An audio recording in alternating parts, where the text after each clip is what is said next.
നമസ്കാരം, പ്രവാസി മലയാളിലേക്ക് സ്വാഗതം. സൗദിയിൽ ചില്ലറ മൊത്ത വ്യാപാര മേഖലയിൽ നിന്ന് വിദേശികളുടെ കൊഴിഞ്ഞുപോക്കിൽ വൻ വർധനവ്. കഴിഞ്ഞ 3 മാസത്തിനിടെ 27,000-ലധികം പേർ ഈ മേഖലയിൽ നിന്ന് ജോലി ഉപേക്ഷിച്ചു പോയതായി പഠനങ്ങൾ വ്യക്തമാക്കുന്നു. രാജ്യത്തെ ചില്ലറ മൊത്ത വ്യാപാര മേഖലയിൽ ജോലി ചെയ്യുന്ന വിദേശികളുടെ എണ്ണത്തിലാണ് വൻ കുറവ് രേഖപ്പെടുത്തിയത്. കഴിഞ്ഞ 3 മാസത്തിനിടെ ഈ മേഖലയിൽ നിന്ന് പിൻവാങ്ങിയത് 27,600 പേരാണ്. സൗദിയിൽ ചില്ലറ മൊത്ത വ്യാപാര മേഖലയിൽ 19,65,000 പേരാണ് മൊത്തം ജോലി ചെയ്യുന്നത്. ഇവരിൽ 15,38,000 പേർ വിദേശികളാണ്. മൊത്തം തൊഴിലാളികളുടെ 78% വരും ഇത്.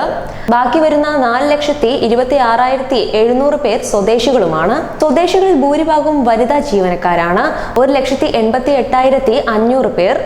General organisation of social insurance service അഥവാ കോസിയാണ് കണക്കുകൾ.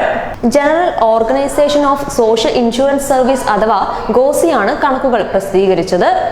രാജ്യത്ത് നടപ്പിലാക്കിയ തൊഴിൽ പരിഷ്കരണങ്ങളുടെയും സ്വദേശിവൽക്കരണത്തിന്റെയും ഭാഗമായാണ് ചില്ലറ മൊത്ത വ്യാപാര മേഖലയിൽ നിന്ന് വിദേശികളുടെ കൊഴിഞ്ഞുപോക്കിന് ഇടയാക്കിയത്. ചില്ലറ മൊത്ത വ്യാപാര മേഖലയിലെ വിവിധ സെക്ടറുകളിൽ 70 മുതൽ 100% വരെ സ്വദേശിവൽക്കരണം നടപ്പിലായിട്ട് 1 വർഷം പൂർത്തിയാക്കുന്ന വേളയിലാണ് വിദേശികളുടെ കൊഴിഞ്ഞുപോക്കിൽ വൻ വർധനവ് രേഖപ്പെടുത്തിയത്.